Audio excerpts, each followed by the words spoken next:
Hello, magandang gabi po sa inyong lahat, mga kababayan ko. So, meron tayong pag-uusapan pero shoutout po muna tayo, no? Yung mga nagagalit po sa shoutout, may nagagalit sa akin kasi nauubos na daw yung oras sa shoutout eh. Nakapin po sa comment section yung timestamp kung kailan matatapos yung shoutout. Kung gusto niyo i-skip itong portion na to, diretso po tayo sa topic. Ito pa, pakita ko sa inyo ano. Kasi may ano eh, hindi ko na tinapos manood, puro shoutout, sabing ganun ni ma'am. Ito po, yung video ko kaninang umaga, ito yun ano, may mga shoutout po kasi yan. Dito sa nakapin dito, diretso sa topic, may timestamp po dyan. Nakita nyo? Nilalagay ko naman po yung timestamp para matapos yung shoutout. So, ang gagawin nyo lang po, i-click ko yung timestamp na kung saan natapos. Baka may nakalimutan. Sorry. Diretso na tayo doon sa topic mismo. Ako, ano. So proceed tayo diba? Doon sa ano, doon sa ganun lang po yung gagawin niyo kung hindi niyo gusto marinig yung shoutout. Para wala nang away, last na po ito, no? Kasi inaaway na po ako nung iba eh. Gusto ko lang naman pong ibalik sa inyo yung pagtsatsaga nyo sa akin. Anyway, shoutout na lang po, no? Ito yung mga nasa PM ko na nagpapa-shoutout.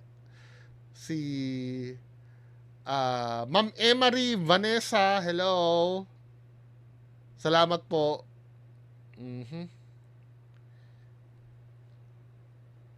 Sir Rogelsen del Rosario. Rogelsen, ano? Tama po ba? Sir Jello Doctolero, hello. Patwick Alfaro, yun ang ano eh. Sir Lorven Visconde. Oy, si Sir Ma'am ba or Sir Lorven Visconde. Meron silang business daw na printing shop. Nagti-3D printing sila, men. Ito oh. BL Printing House. Kung gusto nyo, sa may Makati sila eh. Valenzuela ako, 'di ba? Makati sila eh. Sayang ang layo. Ayan, may DTI sila. Ayan oh. May mga ginagawa sila. Uy, pati ito, kailangan namin to dati nung estudyante kami. So, visit kayo dito sa BL Print House. Ito ay kay Ma'am Lorven Visconde. Shout out po sa inyo. Maraming salamat po. Sino pa ba nandito? Sir Chris Ellis Sir Christopher Saga Usalya, Sir Michael Nakakubo, diba? Sabi sa akin, galit daw ba ako sa kanya? Siguro na ano ko, no? Na-skip ko kasi, ang dami kasi. Sorry Sir Michael Nakakubo. Si Sir Ruth DL, shout out naman po. Ma'am. Tapos, yung sa baby niya naman daw na si Eve. Hello Eve. Kamusta na Eve? Baby. Pati baby nanonood sa akin, ano? Sir Niven Quinzuarez. Sir, Dosal Havert. Tama po ba? Dosa.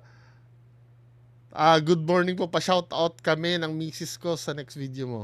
Lagi kami nanonood, upload mo. Tuwing pag-uwi galing opisina.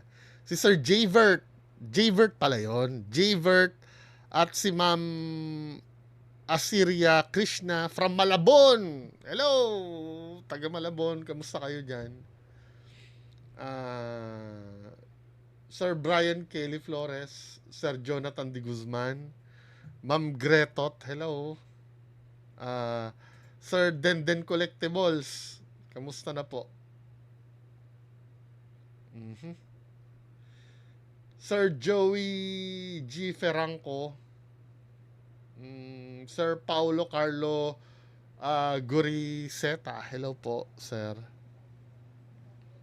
Ma'am Myla! Hello, Ma'am Myla. Si Ma'am Alim-Alim to eh, pero Myla pala yung name. Salamat, Ma'am Myla. Shoutout sa inyo. Salamat ah, Sir AC Flores, tsaka si Sir Simon Adea. Hello, salamat po Sir Simon Adea. Sir Chubby Quizon, hello. Quizon ba o Quizon? Ma'am Rica Eloisa, hello. Shoutout po kayo.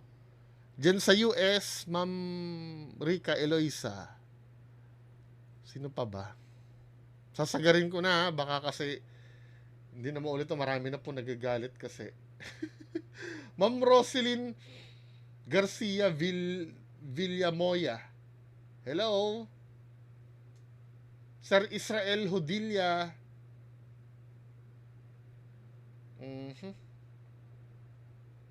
Sabi ganun pa, fundraising para sa Student Bring Me Challenge. Hindi na magaganon. Sir Mark Julius Paderon, hello. Sir Christopher Manaksa. Ma'am Tintin. I think yun na yun. Kel Nemis, hello po. Sabi gano'n ni Sir Inoue Clyde. Hindi naman daw siya ito, shout out po. Kasama ang Valiente family watching from Cebu. Kasi baka po nung time na nag-request ng shout out is gawa na po yung video ko. Malamang yung kinabukasan na po. Sorry sir ha. Sir Inoue Clyde. Diba? Anak niya pala si Clyde at Inoue. Kaya pala, anak niya na si Inoue at Clyde. Pakisama na din ng Valiente family watching from Cebu. Pasensya na sir, ngayon lang po na daanan. Sir Kim Elecho, hello po. Sir Jovan de la Cruz Yap. Shout out. Sino pa bang pinapa-shoutout? Sir Cyrus Justin, hello. Ma'am Maricar de la Cruz, hello po, Ma'am Maricar de la Cruz. Sir Edward Snowden GM, hello. Hello. Sino pa ba? Sir Bismarck Gandia Quadra. Ma'am Sachi Dasi, hello. So, yun na yun. Siguro naman yun na yun, ano? Ma'am Erian Pahardo, inaano ko na no? Sir Ariel Sim.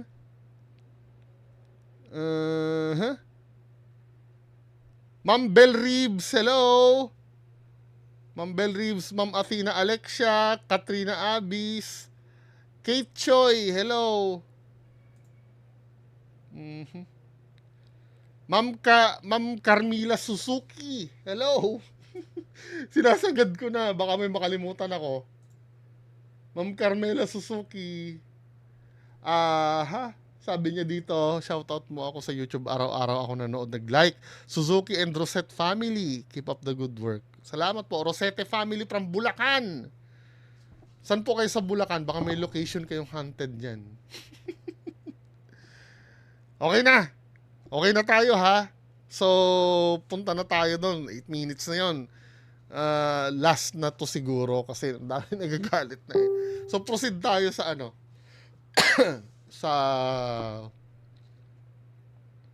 ito yung explanation naman ni Sir Norman Mangusin regarding do sa mga students. Ito panoorin natin to. Itong video na to ay galing kay Sir Ramil Coriano. Play natin. Nila is 15. Sabi ko, sige, the following, ito muna yung ang budget nyo, tig 5,000.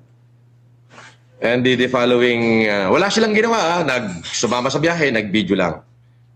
Naging videographer ko. Maayos naman yung trabaho. May ginawa pa rin. Maayos naman yung trabaho. Huwag mong sabihin walang ginawa. Sir naman eh. Tsaka labas yung pera dito ha. Tandaan nyo, lalo na ikaw Sir Norman Mangusin, tandaan mo, ang kokomentan mo lang yung sinabi sa'yo, yung mga bagay na kinontra sa'yo. Katulad nun, There's no need of saying na binigyan ko ng tigpa 5,000. Wala na yun. Wala namang kumukontra dun na binigyan mo ng pera 'di ba? Ang kinokontra lang dito yung mga kasinungalingan na pinagsasabi mo. Yun lang ang dapat mong sagutin. Oh. So, biruin mo isang biyahe na yun, ang binigay ko sa kanila, 15,000 total, tig 5,000 sila, and then yung extra 5,000 is pamasahe and allowances nilang dalawa. So? Tig 5,000 nila, masave na nila. So, yan yun. after nun, pwede ka nang magsinungaling sa kanila? Hindi pa rin, hindi naman kinontra yung binigay sa yung pera At saka sinabi naman talaga na binigyan mo naman daw talaga sila. 'Di ba? Maraming nami-mislead yan katulad dun na nabasa kong nabasa ko isang post. Hinahanapan, parang sinisiraan lang si FLM. Pero hindi nila maitatanggi, nakatulong siya nung pandemya. Yung pagtulong, wala namang may paki dun Kung tumulong siya, edi tumulong, wala namang problema dun. However, ang sinisilip kasi yung mga irregularities, yun naman ang kailangan yung ipagtanggol dun. Hindi yung pagtulong. Hindi mo ba kayo sukang-suka every time na lang na may kinikriticize, palagi nyo na lang pang yung pagtulong? Palagi nyo na lang pang bara yung pagtulong? Ganun ba ang mentality ng mga Pilipino ngayon? Kahit gumawa ka na ng sandamakmak na kagaguhan, basta tumulong ka, palalampasin nyo? Huwag naman ganun, sir, ma'am, di ba? Now, kahapon may nag-forward sa akin na ini-interview daw pala ni Makagago. Then, kinausap kay Bata. May nag-forward daw. Nag-forward, pinanood mo talaga. Kagabi, sabi ko, ano yung pinaggagawa nyo? Ngayon ko lang nakita yan. Wala daw sila choice, natakot daw dahil 1 linggo na raw sila may anxiety sa kakapost ni Food Genius. Actually, kung ako tatanungin, partially true naman yung sinabi niya. Pero yung narrative niya kasi iba Ang sabi niya kasi dito, totoo naman na nagkakaroon ng anxiety yung mga bata. Kung mapapanood nyo yung interview, no? Dahil doon sa trauma na nangyari. Kasi nga, nadikit sila sa'yo. Hindi dahil tinakot ni Food Genius. Sa totoo lang, wala naman nakakatakot doon sa Wala naman nakakatakot doon sa ginawa ni Food Genius Hindi naman sila pinagbantaan. Di ba? Kahit yung mga bata, naiintindihan nila yung pag-post ni Food Genius, nanggaling din naman dun sa video mo. Wala din naman difference. Binabago mo lang yung narrative. Ang main issue doon, nagkaroon ng anxiety yung mga bata kasi feeling ng mga bata na na-deceive sila sa part na akala nila mabuting tao ka. Then, pero sa bagay, yung pagiging mabuting tao kasi subjective yun May mga nagsasabi naman talaga na mabait naman daw talaga ito sa FLM sa personal. Pero ang kasi doon, sumama yung mga bata sa'yo nang hindi ka nila lubos na kilala. Diba? Kasi ikaw, punong-puno ka ng kontrobersiya Marami kang issue tungkol sa'yo, yung sa pagsisinungaling mo, etc. Then, nung sumama yung mga bata, nagtataka sila, nababash sila. Nababash sila bakit? Tapos nung ni-research kanila, doon nila nalaman yung katotohanan, yung regarding sa pagkatao mo.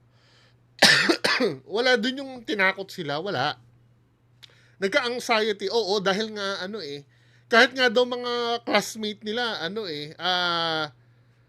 mini-message na rin sila na talagang pag nadikit ka daw sa'yo, nasisira ang buhay.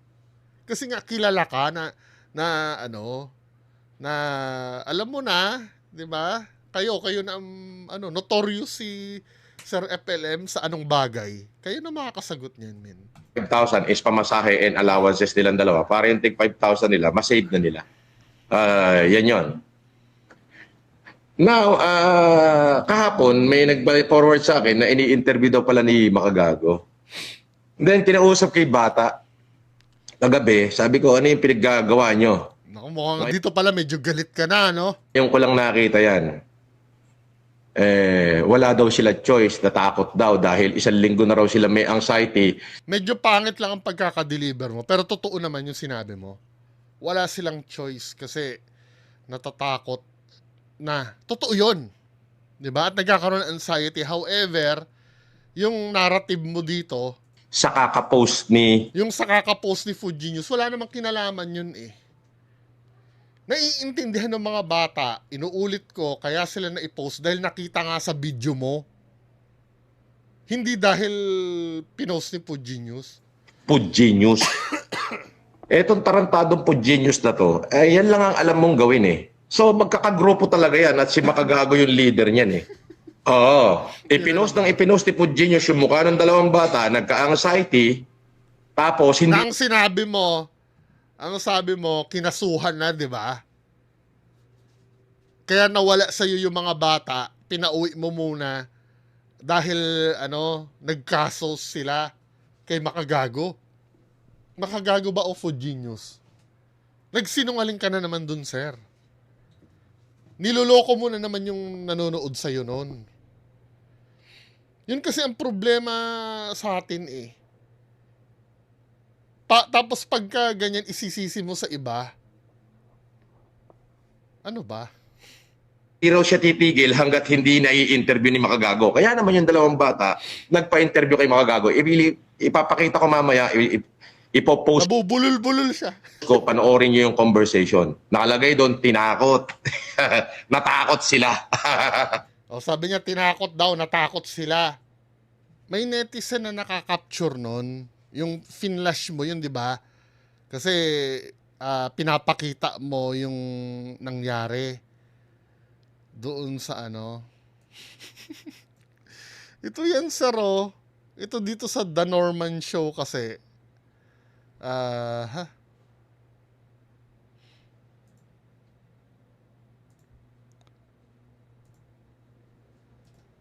Dito sa page na The Norman Show, ayan pinakita yung, sabi nga, hoy Bobong Norman, bait-baitan ka na naman, pinagbantaan mo nga yung mga bata na si Jaja.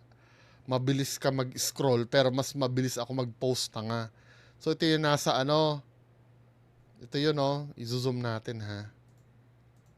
Grave threat na ito ito yung sinend mo Sinabi mo do sa bata ipanalangin mong wala akong maririnig na masamang sinabi mo sa interview. Dahil pag meron, hindi ko alam kung alam ang magiging consequence nun. Nakasalamin na ako. Mas malupit kaysa kay Makagago at di kayo kayang iligtas niyan. Tamo? Pinagbantaan mo yung yung mga bata. Ano ba, sir? Ikaw yung nananakot sa bata eh. Boss, wala na talaga sira na mental health and hindi na kami makapasok. Kailangan namin magsalita para malinis po ang pangalan namin. Dahil kung hindi po, sino po ang gagawa nun para sa amin? Ikaw ang nagbabanta sa mga bata, min. Ano ba? Tapos ipapasa mo, tinatakot ni Food Genius? Ito ba talaga ang Ito ba talaga yung a-idolin nyo, mga men? Dahil nakatulong? Nagbigay ng bigas? Okay lang nagaguhin kayo? Sure kayo?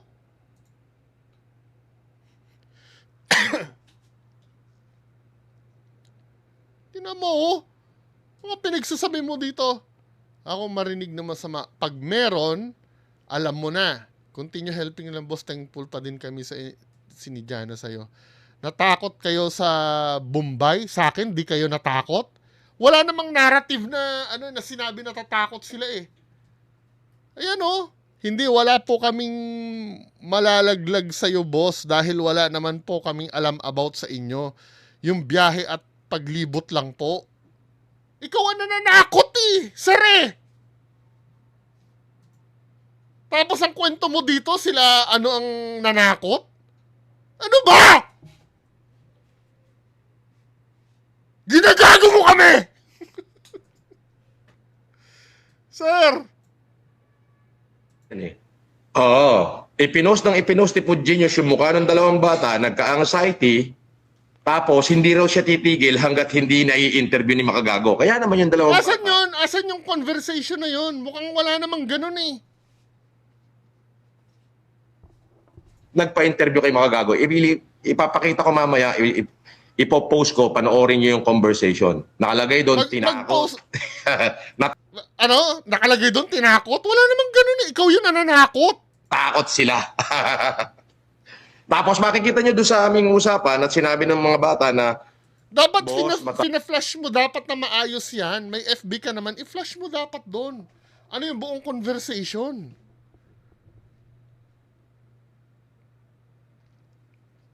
Kasi may naka-screenshot ng mga ano mo eh, ng mga sinabi mo doon sa bata eh. taas po respeto namin sa iyo. Sabi ko alang-alang sa mga magulang niyo na supporter ko, palalampasin ko na yan. Palalampasin ko na. Mamaya, makikita niyo yan sa upload ko. Ngayon, may banat na ba't to Makagago sa kanyang post. Ang title is, inilaglag daw ako nung dalawang scholar. Scholar mo na ba? 10 beses ko pinanood yung video. Wala namang nakalagay na ano, na nilaglag ako. Hindi mo pinanood. Hindi mo napanood yung inutusan mo sila na ano, na gumawa ng mga fake account para purihin ang channel mo? Sino ba yung pinaniringgan mo dito, yung mga ano, yung mga supporter mo diyan? Eh, mga supporter nito, panoorin yung video. Inuutusan yung dalawang estudyante na mag-recruit pa. Ayon sa mga estudyante, gagawa daw ng ano, ng mga fake account para positive daw ang i-comment. Hindi ba panlalaglag yun? Ano ba? Gago. Pinipilit mo silang magsalita ng against me, wala naman silang masabi na against me. Mamaya, yung buong usapan namin, i-upload ko after ng live ko na to. Oo. Ang matindi rito, boss, binayaran po kami, tig 15,000. What? Kinangina mo mga gago. Magbabayad ka pa talaga para manira sa akin? Sa tingin mo, kung hindi ka nagbayad ng 15,000, ma-interview mo kaya yon? 15,000 daw bawat isa sa kanila. Kay Jana at saka kay Jaja. Oh? So, let's say may natanggap na ano, na tulong galing kay Sir MG yun. Walang problema dun. Hindi naman yun, ano eh, hindi naman bawal yun eh. Naabutan mo yung ano eh, yung in-interview. Ikaw nga nangako ng 50,000 daw eh dun sa ano, dun sa nagpanggap na OG Sacred. Tapos 2,000 ang ibibigay mo para basahin yung script mo. Ano ba, sir? Alangya ka. Meron ka pa nakikita na lalamang nilaglag. Hindi mo nakuha yung gusto mong tanong. At gusto mong sagutin nila yung tanong mo na script na according sa gusto mo. Wala nga silang mailaglag. Wala nga silang masabi dahil solid supporter ko yung mga magulang noon. Nagalit nga sa'yo, di ba? Nagalit nga sa'yo yung mga parents eh, sir naman. Bullshit.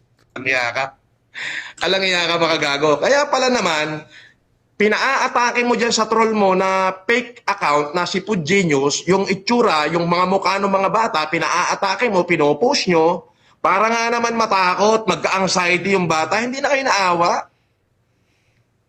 Tapos sasabihin nyo ngayon na ang post kayo ni, ano ba post? Pakinggan natin, pakinggan natin. Sige, yan. Tingnan natin. Tingnan natin, dali, ito. Pakita mong buo. Entire conversation. Nagkakagulo na sila. Unahin ko lang to. Marami tayong issue ngayon. Marami tayong topic.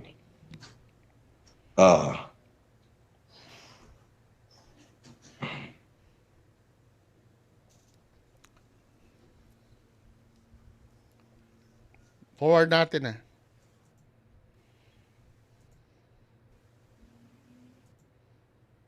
wala daw na ako. Mamaya, makikita niyo yung buong conversation namin, yung buong usapan namin. I-upload ko. Oh. So, ang trabaho niya, Asa na? nagtatanong sa fake account, pero Asa na yung papakita? Wala na. kilala naman natin yung mga operator niya, si Yulen Budol-Budol, si Aruba, si George, may mga kaso na yan. At kapag ka pumabor sa atin ng korte, mawawaran dyan, petition for bail sila. Oo. Petition for bail. Bailable naman yung mga kinasa mo doon sa Pod Genius Group. Anyway, Oo. tayo sa ano. Alam mo yon, sisirain nung tao ni Makagago yung bata.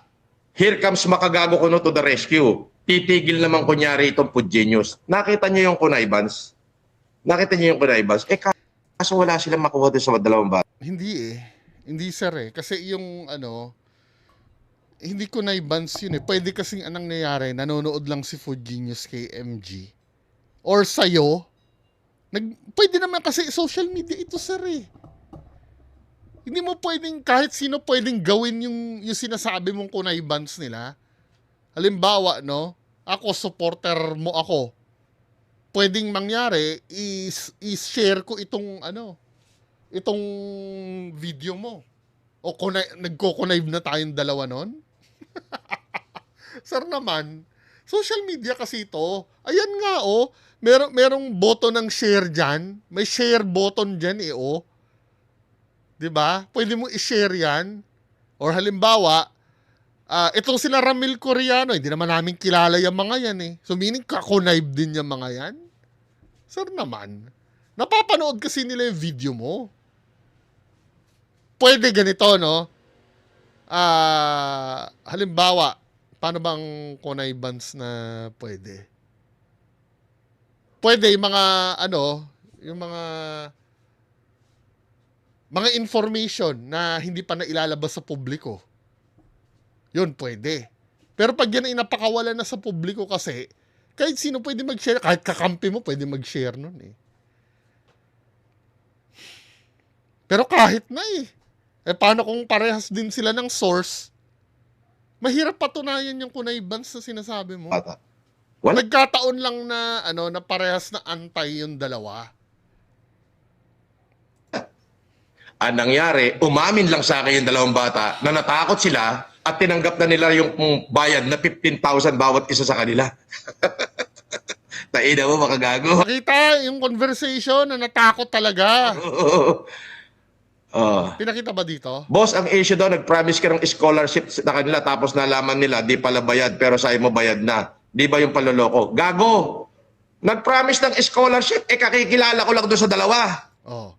Sabi mo dito, nag-promise ng scholarship, kakikilala mo pa lang doon sa dalawa.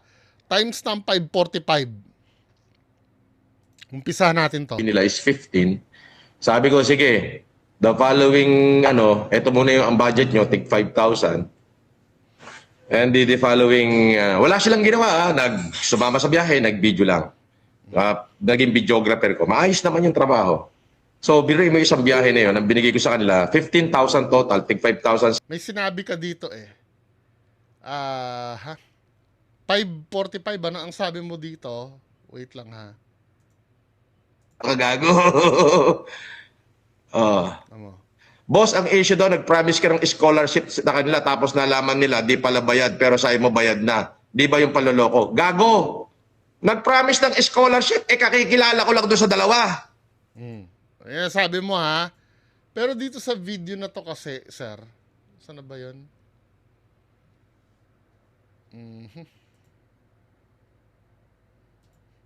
Kay Kulaong yata yun eh. Kulaong na video. Sabi dito, ang pakilala mo doon sa dalawa,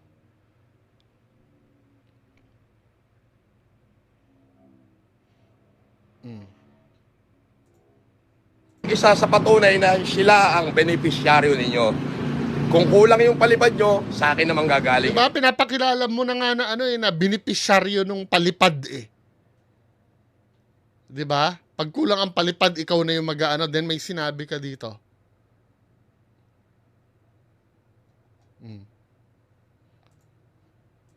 Merong naalala nyo yung dalawang scholar ko? O, diba? Pakilala mo, 2 scholar ko eh. Ibig sabihin, napag-aral mo na yan. Pinasabi mo sa mga tao na pinag-aaral mo na yan. Hindi mo naman tatawagin scholar yan na katulad ng tinatawag mo dito, men. Sabi mo kasi dito, tamo ha, Kagago. Oh. Boss, ang issue daw, nag-promise ka ng scholarship na kanila tapos nalaman nila, di pala bayad, pero sa'yo mo bayad na. Di ba yung panloloko? Gago! Nag-promise ng scholarship, kakikilala ko lang doon sa dalawa. Oh, paano ko babayaran? Babayaran ko yun kapag lumaon. Pagbaba nga nila, isang ikot lang, binigyan ko sila ng tig 5,000. pinakilala mo ng scholar mo na sila eh. 'Di ba? Hindi pa pala nangyayari. So meaning, kasinungalingan ito. Saan ba 'yon? Kasinungalingan, hindi mo pa pala sila scholar. Merong naalala nyo yung dalawang scholar ko? 'Di ba? Wag mo munang tawagin scholar kung hindi mo pa pala binabayaran kasi sinabi mo kasing scholar mo na sila eh. Ang kulit nito ni Sir Norman Plus Mangosin eh. extra 5,000 para sa kanila. 15 million binigay ko sa kanila. Nag-video-video lang sila.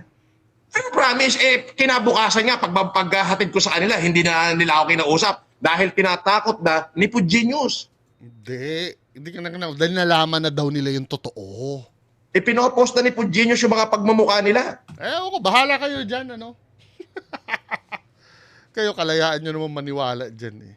Anyway, mga kababayan ko, yan lang po muna pag-uusapan natin ngayong gabi. Magandang gabi sa inyong lahat. Bye-bye.